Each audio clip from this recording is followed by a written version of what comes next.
Pero sir, ano bang atin? So yung una kasi na ano na ako, disgrasya na ako sa motor. Sa disgrasya, Pero okay. meron na to, Apollo, ano mo siya, hairline lang, gumaling na. Ito yun. Oo. Pero okay na siya. Basag. Ngayon lang, dahil hindi ko masyado naghahagalaw. Kailan kayo na disgrasya? Yun ang tanong. 1 year na yun. 1 year. Okay, Pero magaling na yan. Okay na siya. Yun Ngayon, lang, hindi ko naghahagalaw ito masyado dahil nga parang takot akong galawin ng una. Then, 2-3 months ago, biglang sumakit yung dito ko. Parang, kapag ginagalaw mo siya, yung tawagin ng tennis elbow. Ito lang, kapag in-exercise ko to, sasakit yan dito. ito. Oh, magpe-penetrate yan eh. Pag ginaganyan-ganyan mo yan, pag may tennis elbow ka, akala mo makakatulong, hindi. Lalong mag-iipon yung kirot.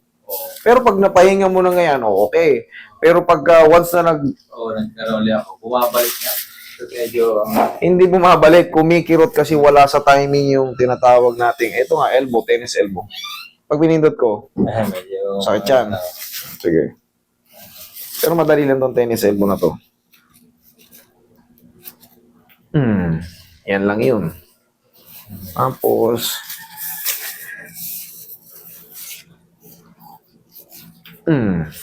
yan lang yun.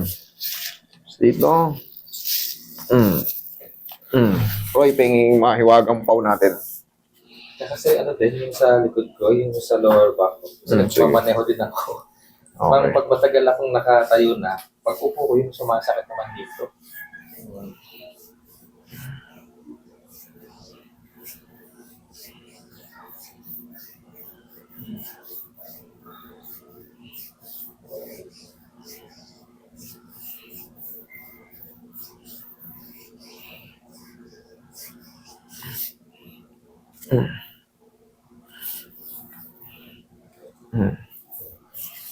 Ayun pa, Roy. Ayusin din natin yung lower back nyo. Unahin ko lang tong main problem. Kala ko yung exercise ko, kala ko mawawala. Nandiyan pa rin eh. Habang mentras na ginagalaw nyo yan, lalong pasakit ng pasakit. Pag nakakapahinga, okay. Pero pag pwede, kunyari pupuwersa kayo, sasakit. Yan ang ano ng tennis elbow, nakakairita. Tsaka pag nagmumotor ako, ito yung ginaganon ko para. O syempre, pag nagaganon ka, tsaka pwersado yan, hindi pwedeng maluwag pag nagmumotor, masimplang ka dyan. Madali lang naman yan. Madali lang para sa akin. Sorry, madali lang para sa akin. Pero syempre, hindi nyo kayang i-adjust yung sarili nyo.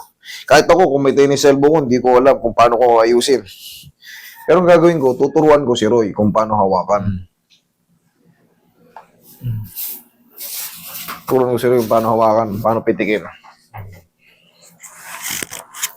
Pero sana huwag tayo magkaganyan, masakit.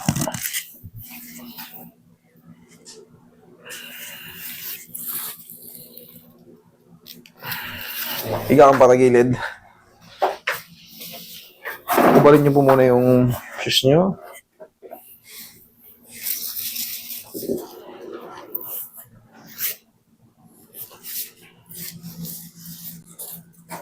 Okay, relax lang. Kabilang side.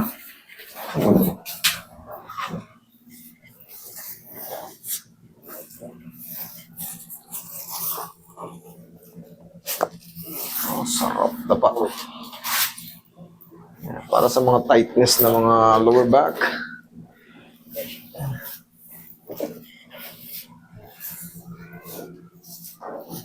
Okay, relax lang.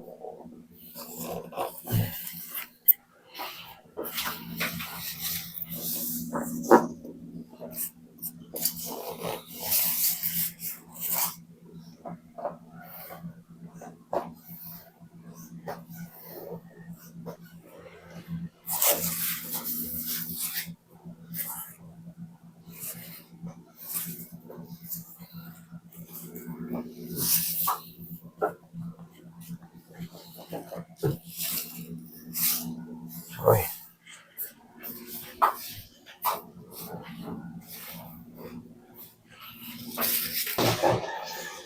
Yan, tihaya, sir. Yan, ako sa lower back ko eh. Sa leg, balikat. Yan. Relax na. Inhale. Lagi sa tiyan yung kamay. Yan. Inhale. Exhale. Naramdaman nyo hanggang balakang. Tama yun, dyan lang. Yan. Para yun sa mga sumasakit na balakang. Buong spine yan, yan yung pinaka-tinatawag natin general adjustment. Kasama na lahat yan, hanggang lower extremities. Ngayon, sa balakang naman, pag sumasakit-sakit yung mga balakang nyo, ayun, tinuturo ko sa umaga pa lang. Tandaan niyo yan, hindi kayo mapapahamak dyan. 1, 2, wag yung kontra. Tuhod pag ganon, yung kamay pag ganon. Para ka lang din yan ngayon pag nakahiga kayo. O, di ba? Tinatagilid ko kayo, tapos ganon din yun. Okay, upo.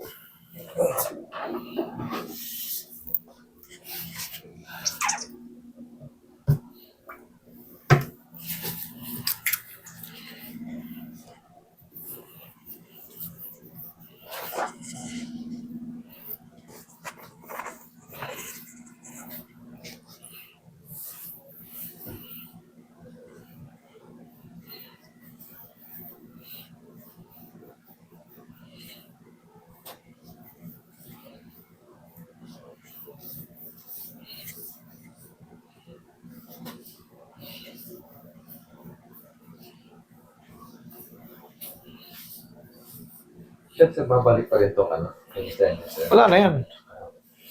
Depende, kung nag-i-sports kayo, mas napipilipit yan. Kaya tinawag na tennis elbow. Pag naglalaro ng tennis, napipilipit yun eh. Hindi nakakabalik. Pero madali lang ayusin yan. Madali lang ayusin yan. Para sa akin, ha? Madali lang ayusin yan. Pero yun, huwag nyong i-exercise yan. Yung gaganon-ganon nyo, lalong sasakit yung muscle nyo. Kailangan paayos nyo. Papitik nyo. Sa nakakaintindi. Check mo ngayon. Ano yan? Pag napahinga pa ng isang araw yan, lalong 0, 0, 0 talaga yan. Kasi, Okay? nagpa-practice din ako ng swimming kasi nga, hindi mo makaka-apekto swimming, no? Okay. Huwag lang ngayong hapon kayo magsuswimming. Bukas pwede na. Okay? Sige, thank you.